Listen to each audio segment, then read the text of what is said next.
Welcome to the Poetry Oracle podcast. Today's poem is the Aramaic version of Matthew 6:6.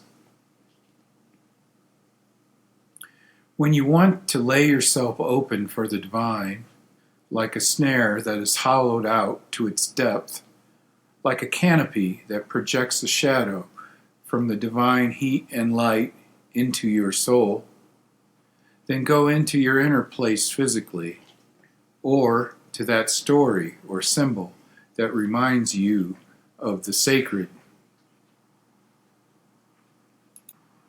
Close the door of your awareness to the public person you think yourself to be.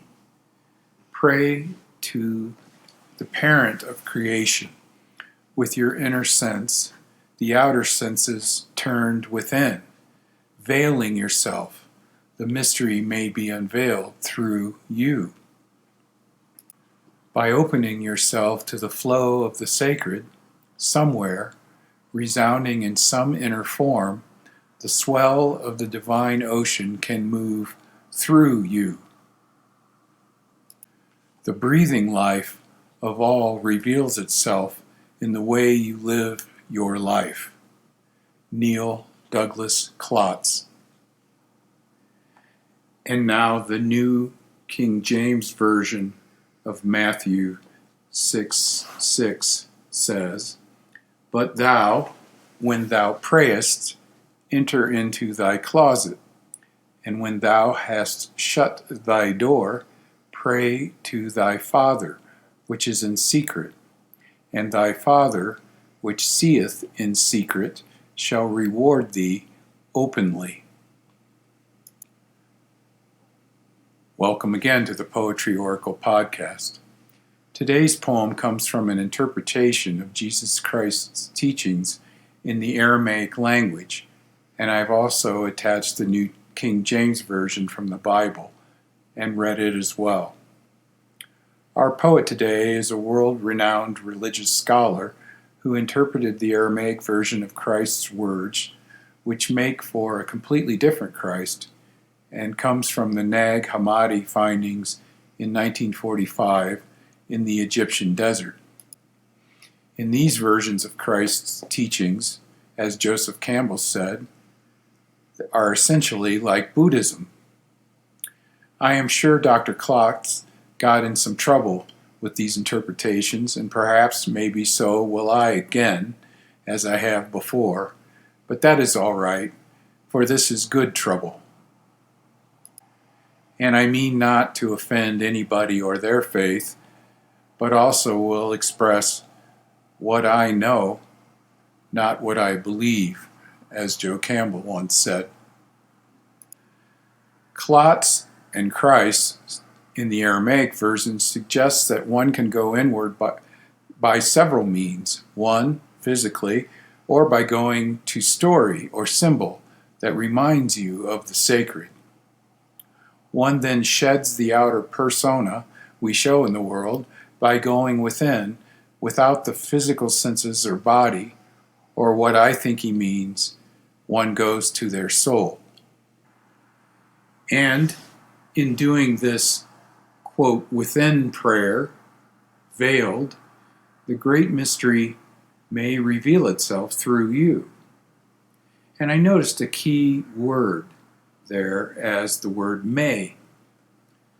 This says to me that the great mystery may not show itself when we go within, but the possibility of that visit is there each and every time.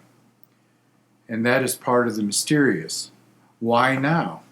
Or not now?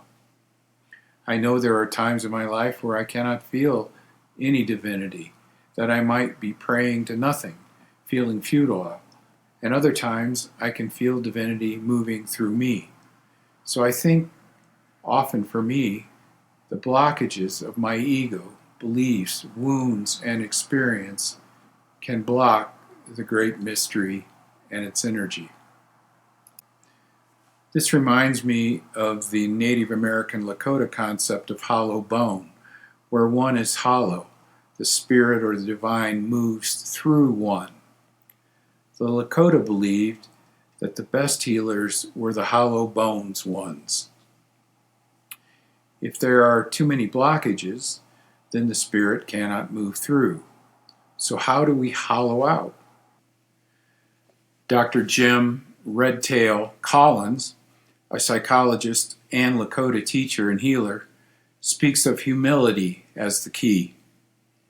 Dr. Collins states, quote, "A common misconception is that the practice of humility is about humbling yourself.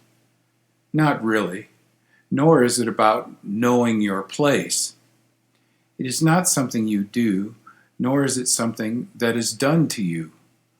The essence of the practice of humility has to do with being completely present and releasing attachment to outcomes. It has to do with getting out of your own way." Collins expands further. The secret of humility, becoming the hollow bone, involves clearing your resistance to the universal flow of energy in your life, allowing the source of existence to flow through you, unobstructed by your conditioning and self-identity. To accomplish this, a hollowing out is required, an emptying of self-limiting beliefs, fears, resentments, unhealed wounds, doubts, apprehensions, resistance to life. In the magic of the hollow bone lies one of the great secrets to happiness and fulfillment. This is analogous to the shamanic practice of non-doing. Non-doing is not the same as inaction. It is about giving up on trying to micromanage everything by thinking, analysis, and forceful action, working your will on life.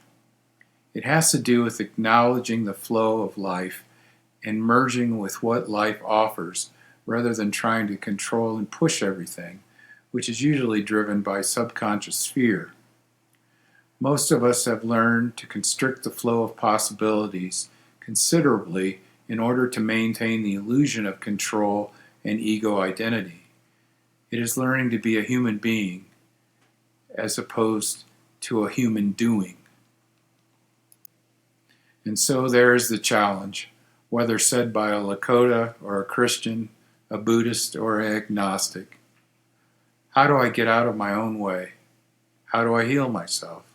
How do I let go of this ego that thinks it has control in the world and just open myself to divine flow as it truly is, which I do not control?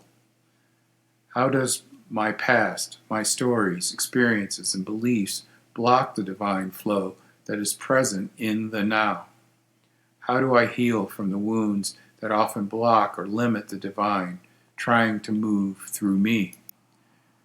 And this is also what I love so much about Joseph Campbell and others, like Dr. Klotz or Dr. Collins, who, as academics, studied and compared and contrasted the religions of the world and found them to be sounding a harmonious bell of inclusion, of the same eternal message, whether you live in Tibet, Harney Peak, South Dakota, or the Bible Belt in Indiana. That perhaps, in the end, lies within each one of us, and the more we can hollow ourselves out, the better chance of the light of our unique divinity can then be shining through.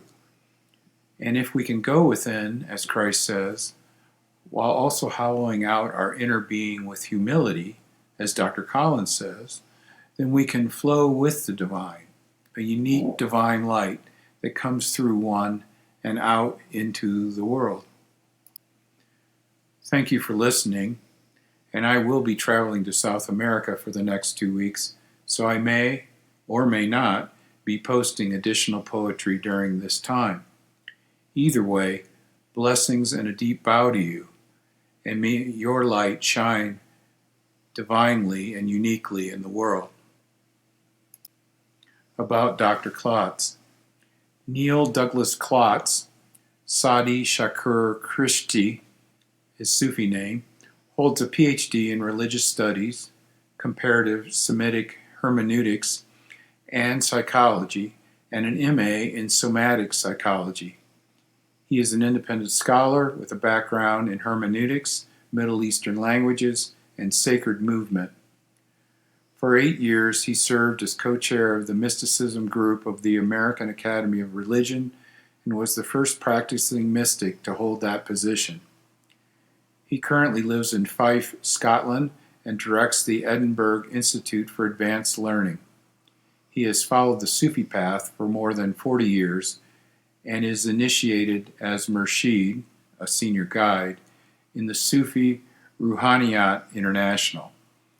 He also serves on the advisory board of the International Association of Sufism. I knew I liked this guy. I so love the Sufis.